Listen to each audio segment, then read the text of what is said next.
Chord.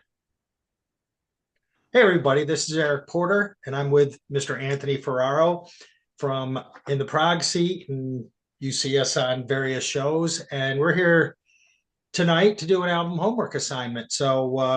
Anthony, I think I reached out to you, or did you reach out to me? It's been a while, so I'm Yeah, forgetting we probably how. reached out to each other. And we wanted to get involved in this. I always liked the concept of this show, and it didn't take us long. I think we kind of threw a couple things at each other, and it stuck right away. So we had, our assignments, and I assigned Anthony, one of my boys, Derek Sherinian's The Phoenix, and I believe And that's a. I and I assigned Eric Richard Wright's Wet Dream from 1978. So we had a little keyboard episode here for everybody. Anthony, why don't you start? And like we said, it's Derek Sherinian's The Phoenix 2020 release. And, why don't you give your thoughts on the album, go through it, All and right, so I, let I me did know. take a bunch of notes. All right, Perfect. so Derek Sherinian, The Phoenix, released in 2020, kind of like an all-star cast. You have Billy Sheehan, you have Steve Vai, you got Bumblefoot, and then you have his mainstay Simon Phillips on drums, and then Jimmy Johnson plays bass on a couple tunes, I think like three. But Yes. it's definitely a star-studded cast. One thing I noticed about the record is with Sherinian when he brought the All-Star cast in, especially in the mix, these guys are up in the mix. It's not like he brought them in. It's kind of like as background musicians. Like each member plays a pivotal role in the parts that they're playing in each song. It's definitely like when they're up in the mix, you can kind of not. I guess you can kind of tell who's playing guitar, who's on this part, who's on this part. But the thing about with Sherinian is I could see why members would want to guest on his album because you're going to be up in the mix. You're not going to be drowned in the mix and like, well, where am I in the song? I don't hear myself. I don't think Right. that's ever the case, at least on this album. I No, don't know I about you. kind of agree with you. That always surprised me, um, how I think his stuff sounds very cohesive for not really, I don't want to say not being a band, these guys are all pros, but like you said, he brings in all these guests, and if Steve Vai's on a tune, you hear Steve Vai, he cranks it Yes. up. So it's good stuff. All right. So it's eight tracks. So the first track, which is the title track, it features of all people, I forgot Zach Wild is also part of this all-star cast. It features Zach Wild, Billy Sheehan on bass. When I first heard this, I thought, wow, and I heard it a bunch of times. It's very, when you listen to it, it's not a typical Zach Wild tune, Zach Wild tune. It's very, when I hear it, I think of like a Joe Satriani type tune. It's Okay. got that type of tone, that type of melody. So that was my first thoughts on the title track of The Phoenix. I've never heard Zach Wild play that way before. It was pretty nice. But it's very, when I heard this, it's got a very Satriani type tone to it. So that's what I kind of thought of the first track. Do you agree with that with me on Cool. that? Yeah. That's you know what? I think I said when we did the album ranking, how when I Zach plays on a lot of Sherinian's records. And I think, like you said, I know it's almost like he writes these songs, and then in his head he's like, I'm gonna have Zach Wild on this, and I'm gonna like, so it is kind of interesting, I guess. Maybe it isn't something that is typical that you would hear Zach playing on, which is kind of cool too, because you get to hear him doing something a little different. Oh, big time. Yeah, big time. All right, so the second track is Empyrean Sky. Is that how you pronounce I said that? Empyrean Sky, I believe. Empyrean Sky. Okay, that Yeah. makes sense. I can't read my writing. That's part of my problem. So Empyrean Sky is track two. It features Bumblefoot on guitars. Um, I really think that like the first track, I didn't say this before, but you really don't get a lot of, I don't really feel like you hear Derek a lot in the mix. Then you can come on to track two and then it's like, whoa, here he is now. And I was like thinking, wow, this is like what I was expecting from this album right away. But Okay. intense passages from Derek, great guitar from Bumblefoot. So that's why I kind of felt like about track two. Track three, Clouds of Gamaliel. Is that how you think that's That pronounced? works. That works. I'm going to say this: Tony Franklin on bass, My man Vi on guitar. I'm gonna say this. Maybe you might agree, maybe you don't. When I hear this song, I feel like it could have been on Passion and Warfare. It's got that type of Okay. Vi tone that would have been, I think, would have fit perfectly on that record. And it kind of makes sense, Anthony, because like I said, I feel like I don't want to say because who knows what the writing process is, but I feel like as he's putting a song together, he knows who he wants to play on. Yeah, because when I So, heard that, I was like, wow, this could have been on Passion and Warfare easily. It's just that type of tone that he was using at that time. Because okay. and he hasn't used he kind of hasn't used that tone since. It's kind of like a little melody, a little melody, a little riffy. It's just when you hear it, you say, well, that could have been on. You can tell it's Vi, and you say, well, that could have been on. I think it could have been on Passion and Warfare. Okay. So I'm going to track four, Dragonfly. When I hear this tune, I feel like I don't know if Sherinian's ever said this. Maybe you know this. I wouldn't. I feel like it's an ode to Keith Emerson. It's very when I hear this, I feel like when it came to the piano parts, it's like that sounds like something Emerson would have played in the early 70s.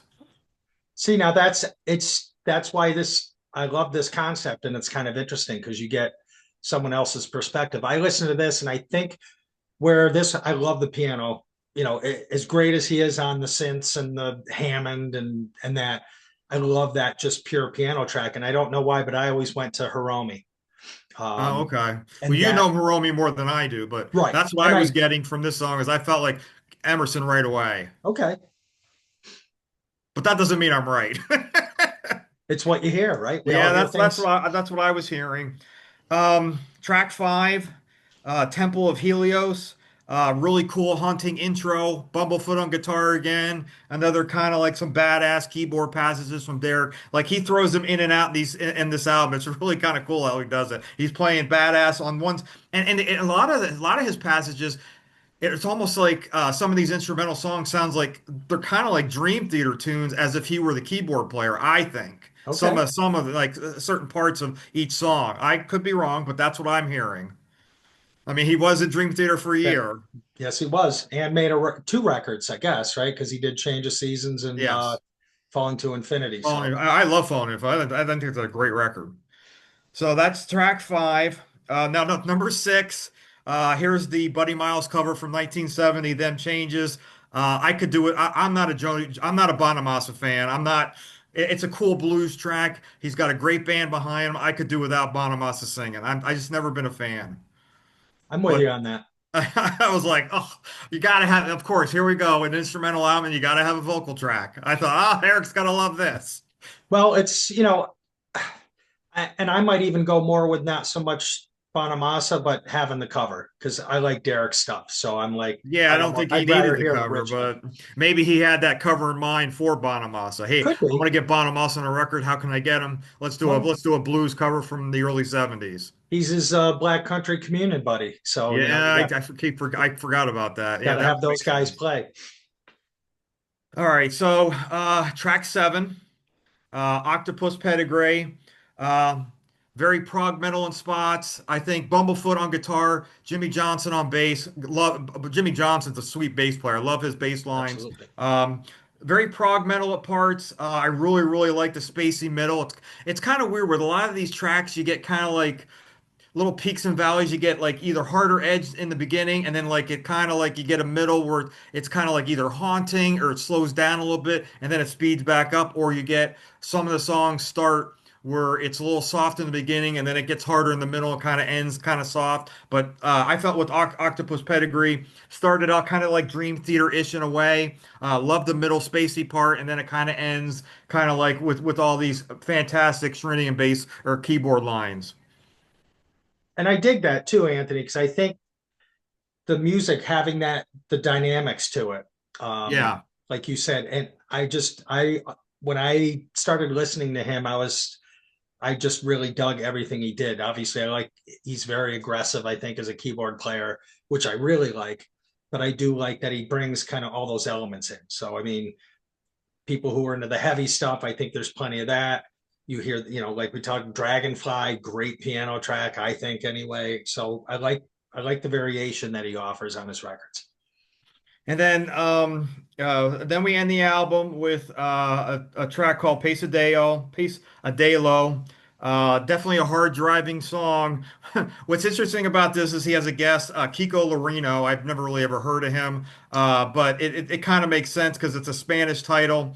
You have like the beginning's pretty hard edge, then all of a sudden, boom. You get the Spanish flavor on the acoustic for a couple minutes, and then you get kind of end with kind of like the kind of like the hard driving part that they opened with. It's kind of interesting how I was really kind of shocked because like here we get this. It starts out driving really hard, then all of a sudden it slows down, and you get like this 2 or 3 minute acoustic Spanish guitar solo. I was like, oh wow, and then it goes back up and it speeds up, and that's how it fades out in the end. So that was kind of interesting too. I really liked it. Like there's a lot of peaks and valleys with a lot of these songs. So there's like, there's definitely a lot of dynamics. There's definitely a lot of tempos. So I think that's what makes this record, and the All-Star band being part of the record and always, in the mix. They're not going to be drowned out. I think that's what makes this an interesting record. Nice. And Kiko was with Megadeth at Oh, least at okay. one time. Um, so overall, you dig it?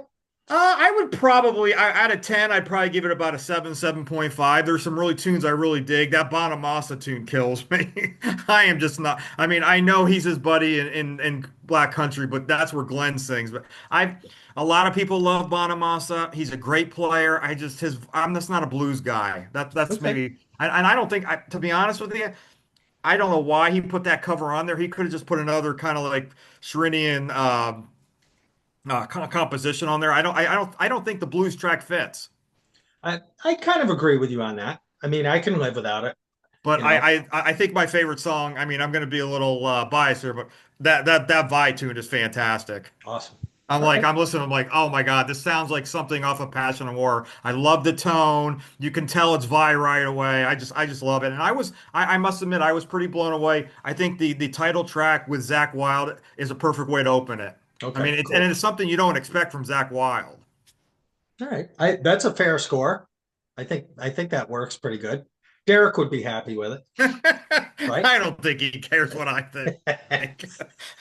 So, Anthony, I'm a little embarrassed with the choice you gave me because I'm a Pink Floyd fan. Now, I don't like all eras of Pink Floyd, but I've got, and I know how much you love Gilmore's solo record, that first one, I think, especially. I never, so Anthony gave me Richard Wright's Wet Dream, and This I is never the had Stephen this. Wilson remix that came out in 23. Well, that was something I wanted to ask you about. What did you think of the remix? Before I even get into this, did you think the remix really did anything for this? Did you ever A compare couple, or, basically, a lot of, it's kind of hit or miss when it comes to Wilson remixes. With this, I bought it mainly because I'm a dork and I like extra packaging and I got some extra pictures, but also he did find like an extended guitar solo here and there, like on Cat Cruise and Waves, and that I love Snowy White on this record. I mean, Snowy White's guitar tone's very tasty. I mean, he was on Animals, that's why he was brought in for this solo record. I think it's a fantastic and just bringing those extra parts that were never released on the original record was good enough for me. I love it. okay, And that's I cool. think it sounds amazing. So there were some extras on this that weren't on the original, or at least like you said, maybe an extended Maybe version. like an extended guitar solo or two, but Okay, it's still kind of cool to have awesome. Okay. because that's the collector and dork in me. Hey, I hear you. I think we're all guilty of that, right? So with this one, like you said, you mentioned Snowy White, played with Floyd. I think he's toured with Roger Waters solo and Thin Lizzy. Mel Collins, who I know you dig from, he's played with Camel, and I think Reg Isidore on drums, played with Robin Trower. So with this one, like I said, when you said it to me, and I'm sitting there going, I've never heard, I've never heard this.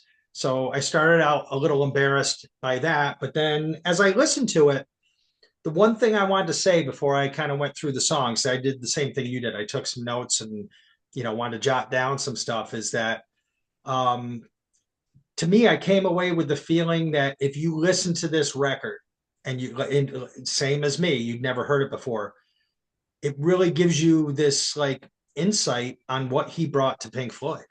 Um, stuff like what whatever it was, whether it was something he wrote or just the way he played on things. I love his piano playing. I think although he's not Sherinian, they're kind of opposites, right? Sherinian can go 100 miles an hour, but I find Richard Wright very melodic. Kind of just plays the right notes, and it might not be anything fancy, but it really works. But that was kind of my take when I first played this through a couple times.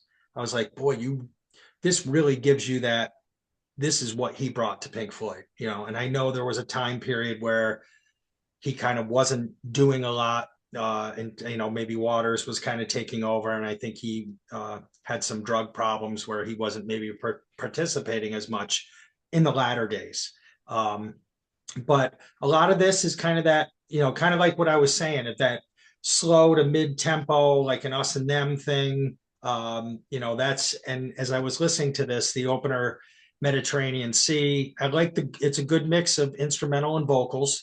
The opening track is an instrumental, and I absolutely love when Mel Collins sax comes into this track.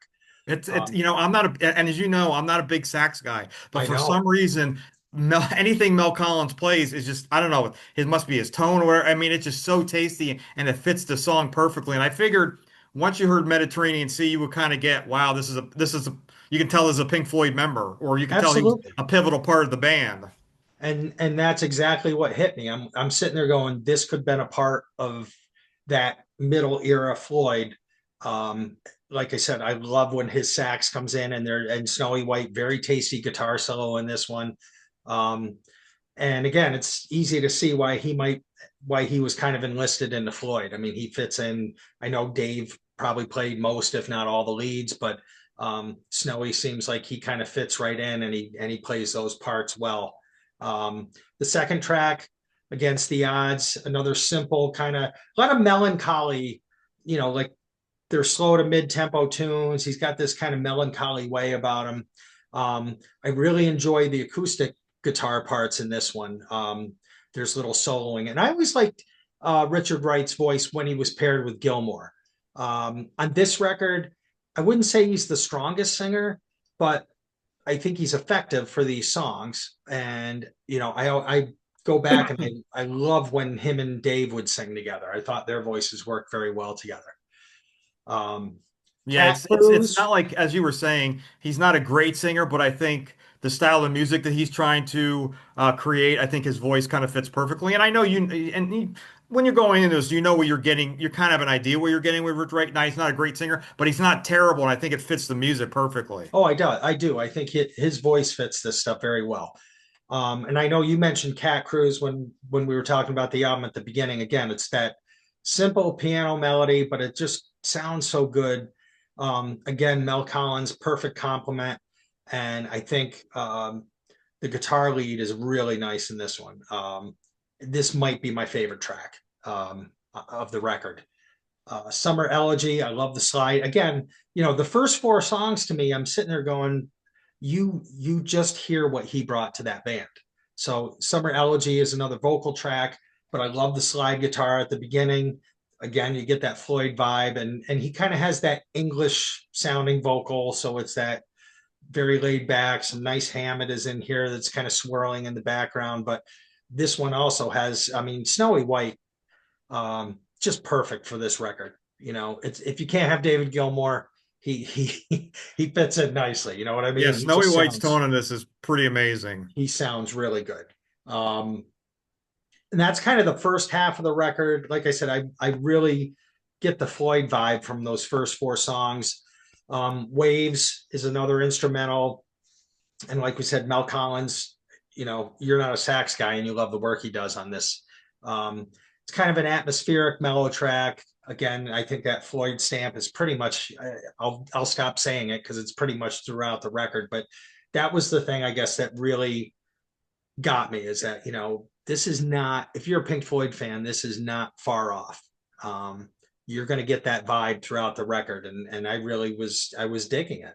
Um, Holiday is a vocal tune, kind of I don't want to say poppy, but it's got It's got a pretty catchy melody to it, a bit lighthearted, and again, but it's still got that melancholy feel. Um, Now the next two tracks, I think it's Mad Yanis Dance and Drop In from the Top. They're both instrumentals. Uh, I want your opinion on this one, Anthony. I got the feeling with these, is especially Mad Yanis Dance, they don't, this one didn't sound almost fully fleshed out. It was almost like a studio jam to me, that they were like, oh, okay, that sounds pretty cool. Let's put it on the record. There's a lot of different keys, I think, and then the sax is kind of layered over the top. But I almost got that was kind of like a jam, like a studio jam or something. I don't Yeah, know. like it was almost not. They had an idea and they just didn't finish it. And they just kind of threw what they had on the record. Yeah, yeah.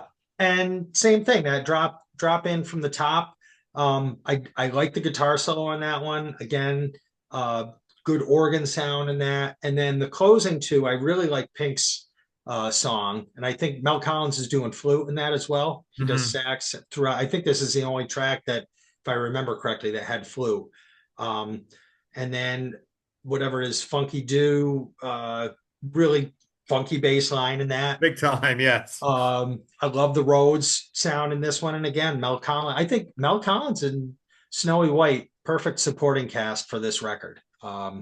Mel Collins makes a big difference on this record, I think. I love what he does. And I know you mentioned his tone. Maybe that's the same thing for me. I just think he really, when he gets in there and gets to play, he adds a lot. And you heard a lot of sax and stuff in Floyd. But I mean, I think that, to me, that was the biggest thing from this record. And I think, if I remember correctly, you didn't expect me to like this all that much. So I think musically, I think you would have dug it. I was a little kind of hit or miss about how you would be with the vocals because I know how you are. that's But true. hey, when it comes to vocals, we all have our, like we both kind of, when it comes to Peter Ham, we're like, ah. Yes. But don't you agree? I always liked when him and Gilmore sang together. Oh yeah, I Echoes always is thought they pure sounded good. magic. And for the way these songs are, I think his voice sounds, it's fitting for the tunes. So I don't, it's not a negative. I'll put it that way. And there's plenty, it's pretty even between instrumental and vocal tracks. I think there might be maybe, what is it, 10 or 11 songs, and it's pretty much instrumental, vocal, instrumental. I like kind of the way that's laid out too. But I dig it. And I'm a little, as I said, I'm a little embarrassed that I never got this, being a Floyd fan. And I don't know why. I can't, even after you assigned it to me, and I'm sitting, I'm like, why did I never Yeah, checked it I out. mean, you can't hear everything. You can't, but it's not something that's obscure. I mean, if you're a Pink Floyd fan, I had You the know Gilmore it. stuff. I have the Water stuff, and I don't even like the Water stuff. So, you know, Luis will be happy to hear that. yes, I know he will. He knows, though. He knows. We've talked about that before. So I don't know. I think that was pretty cool. I think we both came away hearing something for the first time that we ended up really liking. One of the things I was thinking about with Richard Wright, it's almost like his voice is kind of like an instrument, kind of like it sets. I think it fits the music perfectly. If you didn't have anything that was kind of like melancholy and kind of atmospheric, I don't know if his voice would work. Yeah, I think the style of the music lends itself to his singing. I can't hear him. Well, I mean, you never know, I guess, and we won't know now, but yeah, I mean, it just fits that, and it doesn't really deviate that much from that classic Floyd era. There's a different feel to it because it's different players and stuff, but I don't know. That those first couple times through, that's all that kept coming back to me is, oh, I hear that, and I'm thinking, yeah, I can relate that to something from Dark Side of the Moon or Wish You Were Here. It's like you just hear that, you know what he brought to Floyd after you listen to this record. Well, especially I think right from the first track, Mediterranean Sea. It's like, wow, this is very Pink Floyd-y. Because like I Absolutely. always thought that with like Steve Hackett, not to go on a tangent, but with Steve Hackett, when you hear his solo stuff, you could say, oh wow, Yeah, he was a big man. He was a big part of Genesis because a lot of absolutely. his first four solo records are very Genesis influenced. Agree. Agree. So that's awesome. I'm glad you liked my selection for you. I liked your selection for me. So I think that Now, how would you grade this like out of 10? I would probably put it in that same area. You know, and again, this is something, and I think this goes for a lot of music. So I don't even know if it makes sense to say Pink Floyd is a mood thing, right? I want to, Yes. you're in the mood for it, but I would give it a seven without question. And I probably, and I was intrigued. Did you ever read about why Stephen Wilson asked to remix this, or is it something he All I wanted to do? know is at the time when he was going to remix this, he was also going to do David Gilmour's self-titled album from Oh, that era, but that kind of fell through. It was one of those, it's one of those albums where I was reading where he thought that it was an obscure record, but it was something he always enjoyed, but he always knew Floyd fans knew what the record was. And I think it kind of brought maybe some other, not Floyd fans, but people of that genre who had never heard this kind of open to hearing this. Because okay. I guess it's not an album that charted. I don't think that, and if it did, it wouldn't have charted that high. But Pink Floyd fans know this. And like, can you imagine being a Pink Floyd fan in '78? All of a sudden, boom, boom, you get a Gilmour solo out, and then you get a Richard Wright. You'd be in heaven. Absolutely. Because I think they were both released around the same time. And that these are post Animals, right? Because Animals was Yes, 77. 78. Okay. Okay. So yeah, as a Floyd fan, you're thrilled. And I mean, I've got that first Gilmore too. I've always loved that record. So Yeah, and it's always been a top 10 for me. it's got that great vibe too. So that's very cool. So all And right, you know that what's was funny about the Rick Wright album is like for some reason when it's raining out, that's the kind of vibe I get, so I play this. It's weird how that kind of stuff yeah, works. but that happens. It's kind of that, you know, like I was saying, there's you're in a mood, you know, that's probably how you pick what you're going to play that day, right? If it's raining, I've Sometimes with got the weather, yeah, yes. absolutely. So I I mean, mean it's that it's weird to explain, but yeah, sometimes it's weird. Like when it's sunny out, I get in the mood to hear Kansas. It's just kind of weird how a lot of stuff works. that's cool. It's very cool. But I want to thank you. That was I was looking forward to this, so I'm glad we did it. I got something new. The other thing I wanted to ask you, I know you said that the remix were all of these songs on the original release. Yes, So there were yes. no new songs, but No, no new songs. they had some extras to them that were Yeah. put into this. Okay. All right. Very cool. All right. Anything else? We're Uh, good.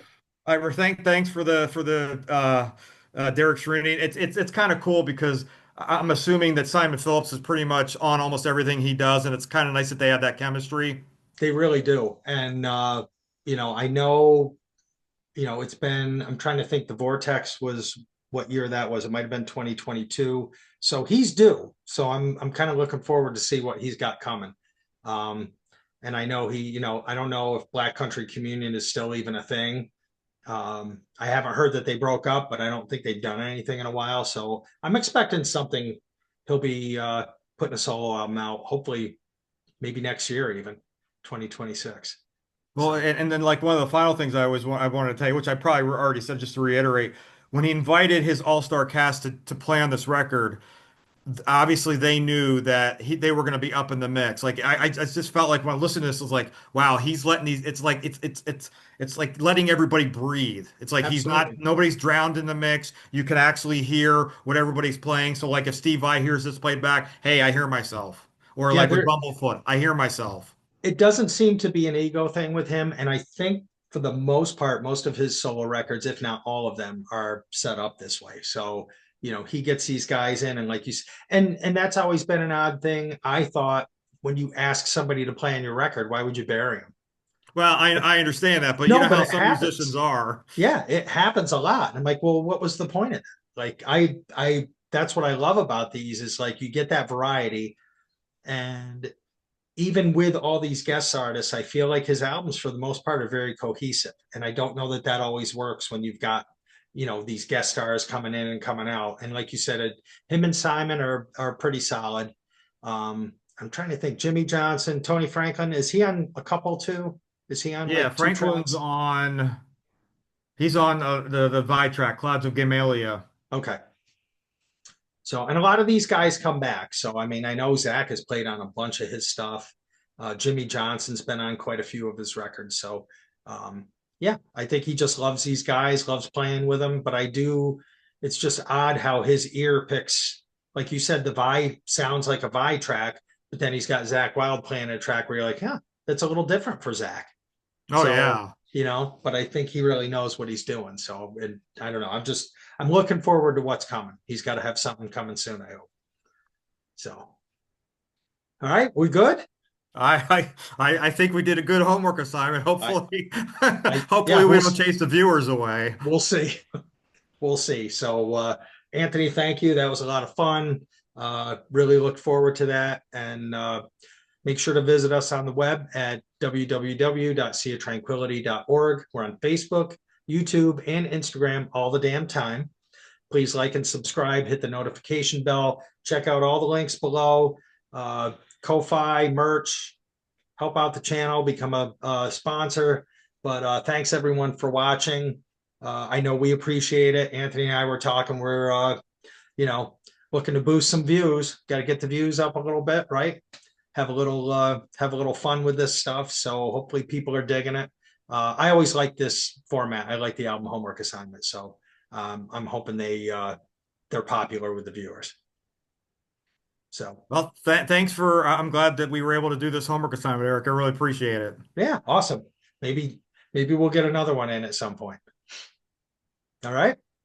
Sounds good. All right, cool. Thanks everybody for watching, and have a great day, and check out all the stuff on the channel. There's lots out there for you. So take care. For me and Anthony, signing off.